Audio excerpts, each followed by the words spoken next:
rap é a comunidade enchendo a laje. É ir no cinema ver um filme e tá lá o Sabotagem. É quando o moleque da fundação contraria e ganha um concurso de poesia. O rap é house preto, não é bala de tutti-frutti. É um carrinho de dog que virou food truck.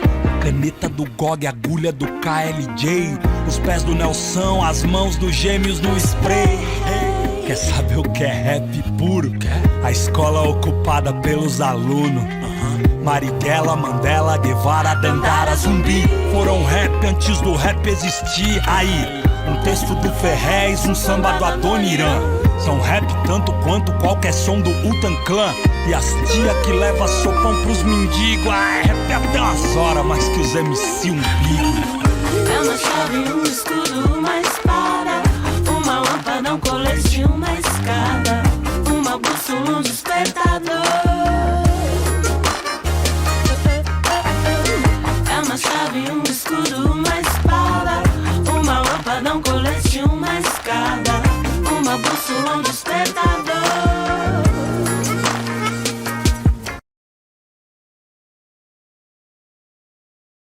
Na época do regime militar, com uma proposta de ensino baseada em interesses políticos, foi criado o Movimento Brasileiro de Alfabetização, o Mobral, a fim de acabar com o analfabetismo de jovens e adultos no Brasil, onde o foco era o desempenho de ler e escrever.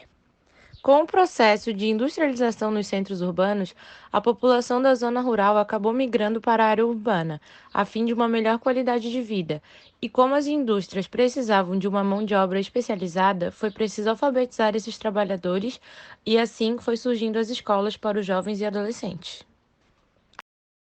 A fim de dar a oportunidade a pessoas que não conseguiram ter acesso ou dar continuidade nos seus estudos, a EJA, que é a sigla dada à Educação de Jovens e Adultos, é um ensino destinado a pessoas que não conseguiram concluir ou ter acesso ao seu ensino fundamental e médio no momento adequado.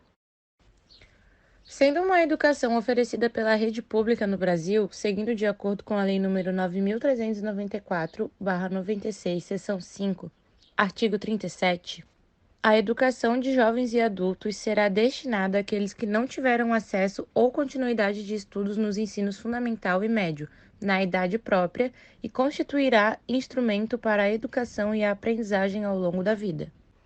Primeiro parágrafo. Os sistemas de ensino assegurarão gratuitamente aos jovens e aos adultos que não puderam efetuar os estudos na idade regular oportunidades educacionais apropriadas, consideradas as características do alunado, seus interesses, condições de vida e de trabalho, mediante cursos e exame. Segundo parágrafo. O poder público viabilizará e estimulará o acesso e a permanência do trabalhador na escola, mediante ações integradas e complementares entre si.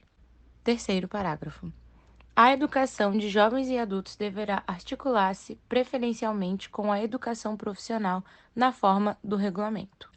Artigo 38. Os sistemas de ensino manterão cursos e exames supletivos, que compreenderão a Base Nacional Comum do Currículo, habilitando ao prosseguimento de estudos em caráter regular. Primeiro parágrafo. Os exames a que se refere este artigo realizar-se-ão no nível de conclusão do ensino fundamental para maiores de 15 anos, no nível de conclusão do ensino médio para maiores de 18 anos. Segundo parágrafo. Os conhecimentos e habilidades adquiridos pelo educando, por menos informais, serão aferidos e reconhecidos mediante a exames. O acesso para que os docentes entrem nas unidades localizadas em presídios é por um concurso comum, né? A seleção é uma seleção comum, é a mesma seleção de quem vai trabalhar numa outra escola estadual qualquer. Não há, por parte do Estado, algum esclarecimento, algum direcionamento específico sobre isso e não há uma seleção específica para, por exemplo, verificar se a pessoa tem alguma reflexão sobre direitos, sobre as condições do encarceramento no Brasil, no mundo. Então é o mesmo conteúdo de disciplina, de modo que há muitas pessoas ainda, nesse contexto, trabalhando com a ideia de que a educação ofertada ali tem que ser uma educação como outra qualquer, sem que se leve em conta as especificidades e necessidades de do sujeito que está ali Segundo o Plano Estadual de Educação em Prisões, a população carcerária, dentre todos os segmentos sociais, é a que possivelmente mais sofre retaliação quando se fala da necessidade da universalização de direitos para a plena vigência dos valores democráticos. Fazer chegar a este público o direito à educação, em toda sua plenitude de significados, tem sido a luta de alguns setores da sociedade e de muitos que apostam na recuperabilidade do ser humano. Neste sentido, o curso Educação em Prisões do Estado de Santa Catarina, realizado no período de 23 a 27 de agosto de 2010, não poderia deixar de ser mais apropriado para a construção da PEP, possibilitando aos envolvidos na ação explorar o que uma área pode oferecer à outra, construindo um processo de complementariedade com vistas a implementar a intersetorialidade entre as políticas públicas. A composição do grupo participante do referido curso determinou a metodologia de trabalho a ser empregada, oportunizando aos agentes penitenciários conhecimento da Lei de Diretrizes e Bases da Educação Nacional e aos professores da Rede Estadual de Ensino noção da Lei de Execução Penal, cujas experiências foram socializadas durante as sessões plenárias. No processo da realização do curso, buscou-se em parceria entre a Secretaria de Estado da Educação de Santa Catarina e a Secretaria de Estado da Justiça e Cidadania de Santa Catarina, construir uma base comum entre LDBEM e LEP, consolidando assim a integração entre educação e execução penal. Portanto, solidificou-se em poucos dias uma base comum de mútuos conhecimentos, possibilitando que educadores e técnicos penitenciários tivessem condições de dialogar em bases de igualdade, reunindo as condições necessárias para construírem juntos uma proposta de trabalho que fosse, ao mesmo tempo inovadora, ousada e exequível com os recursos que cada área possui.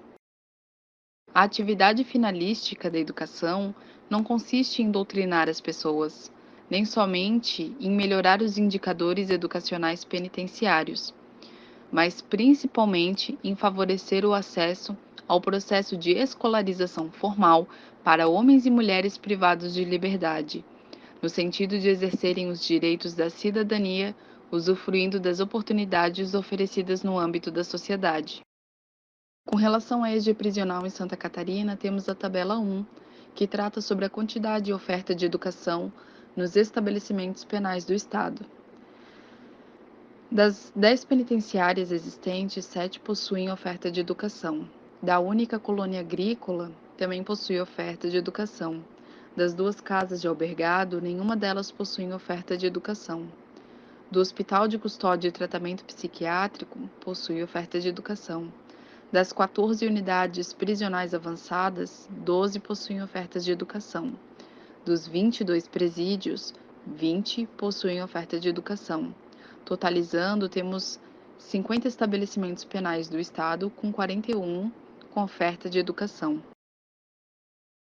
Referente ao perfil dos professores da EJA, nós temos a tabela 7, que trata dos educadores do sistema prisional, especificamente dos coordenadores pedagógicos ou pedagogos, onde não há nenhum número de concursados e apenas 3 terceirizados e nenhum com cargo comissionado. A tabela 8 trata especificamente sobre os professores, onde há 2 concursados e 460 admitidos em caráter temporário por processo seletivo do edital público, totalizando 462 professores. Cabe aos professores promoverem práticas pedagógicas diferenciadas, abrangendo as diversas áreas do conhecimento, de forma que proporcione ao estudante desenvolver a formação cognitiva, afetiva e ética. Os componentes curriculares devem harmonizar os temas tópicos, de forma que garantam a articulação entre os diversos conhecimentos. Por exemplo, a disciplina de Ciência, Cultura, Tecnologia e Trabalho, CCTT, implementada nos SEJAs a partir de 2013, com o objetivo de privilegiar a palavra, o saber, as experiências e o conhecimento individual. As práticas diferenciadas devem nortear o marco teórico estabelecido na concepção histórico-cultural do conhecimento, possibilitando o compartilhar de sentimentos como angústias, alegrias, expectativas, além de questões como política, economia, meio ambiente, cultura, sociedade, entre outros. Durante o percurso formativo, os professores devem ter condições de repensar tempos, espaços e formas de aprendizagem, planejando atividades que possibilitem ao aluno analisar a realidade vivida. Muitas são as atividades que possibilitam essa vivência, como mostras de trabalho, projetos de arte e cultura, leitura e produção de textos, atividades de esporte e lazer, atividades complementares e informáticas, educação ambiental, direitos humanos, promoção de saúde, mundo do trabalho e geração de rendas. Quanto aos recursos, temos a tabela 10 sobre as informações adicionais. Existem 2.443 vagas de ensino ofertadas, 111 salas de aula, 37 bibliotecas, 2 laboratórios de informática, 3 salas equipadas para EAD e nenhuma área para práticas de esportes. A comunidade escolar carcerária anseia por infraestrutura adequada, com padrões mínimos de segurança e conforto, incluindo espaços com iluminação, ventilação, instalações sanitárias específicas para o professor e para os internos, quadras esportivas, sala de leitura e/ou biblioteca, laboratórios de ciências de natureza, sala multimídia, mobiliário e laboratório de informática. Não podemos falar sobre o perfil dos educandos da EJA prisional sem antes contextualizarmos sobre o racismo estrutural que é parte fundante de todas as esferas do Estado, e no sistema prisional não é diferente. 65% da população carcerária feminina é composta por mulheres negras. Esse percentual chega a 66% em relação aos homens negros encarcerados. Em 1990, a gente tinha uma população carcerária no Brasil de cerca de 90 mil pessoas. Quando a gente chega em 2006, e a gente começa a estabelecer a penalidade pela lei de drogas, quando a gente estuda o período comparativo histórico aí de 2006 a 2014, a gente tem um salto, no caso da população prisional masculina, de 220%. Então a gente tinha 90 mil pessoas e a gente passa a ter, no quadro geral, 622 mil pessoas. No caso da população feminina, os dados são mais assustadores ainda. A gente tem um salto de 2006 a 2014 de mais de 500% da população feminina encarcerada. Então a gente vai vendo como essa nova lei de drogas, na verdade, ela se estabelece como esse mecanismo de reorganização desse sistema de justiça criminal, desse sistema criminalizador da população negra, para a manutenção desse sistema de hierarquias raciais. Segundo dados de 2020 do Infopem, em Santa Catarina, o número de estudantes ativos no sistema carcerário chegou a 11.328 estudantes, número que corresponde a aproximadamente 49% da população carcerária do estado.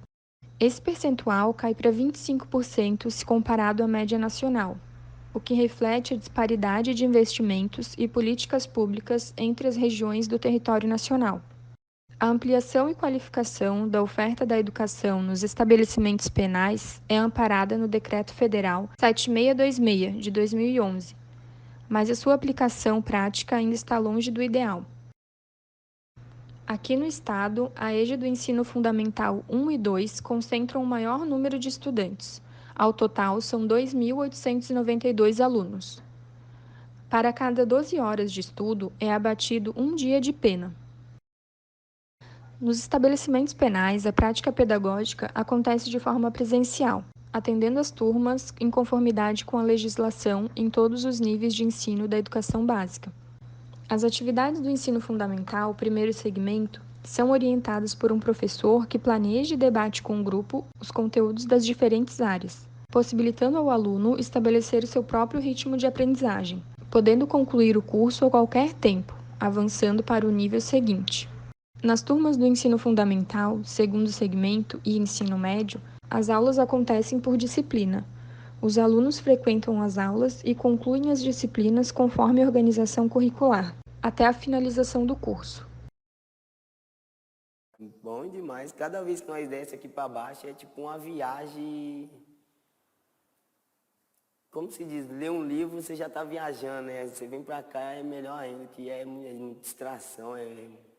Mas para mim, assim, de estar mais de 30 anos preso, né? Nunca ter vivido essa situação, para mim foi de uma riqueza, assim, imensurável, sabe? Indescritível. Deixamos o nosso grupo a vocês parabenizando em lutar por uma sociedade melhor e por passar que o presidiário merece a oportunidade de um renovo de sua conduta social. Agradecemos pela honra de poder ser um pedacinho dessa luta pelo mundo melhor. Deus abençoe a todos, tá? Eu agradeço a oportunidade. As prisões concentram, constroem e reconstroem determinadas relações sociais e de poder, favorecendo a reafirmação de estereotipos, a promoção de violências por meio de sua arquitetura e rotinas, ou ritos culturalmente instituídos que constituem símbolos vividos de punição. As grades estão saturadas de significados históricos, os quais influem socialmente na vida das pessoas que adentram os seus portões, sejam funcionários, familiares, professores e, naturalmente, os próprios sujeitos privados de liberdade, mas também refletem o distanciamento social e a inferiorização de seres humanos condenados duas vezes, por seus erros e pelo preconceito. O drama da cadeia e favela, túmulo, sangue, sirene, choros e velas. Passageiro do Brasil, São Paulo, agonia, que sobrevive em meias honras e covardia. Periferias e elas curtiço. Você deve estar pensando o que você tem a ver com isso. Desde o início, por ouro e prata. Olha quem morre então, veja você quem mata. Recebe o mérito, a farda que pratica o mal. Ver o pobre preso ou morto já é cultural. Histórias, registros escritos, não é conto nem fábula, lenda ou mito. Não, foi sempre dito que preto não tem vez então. Olha o Castelinão, foi você quem fez.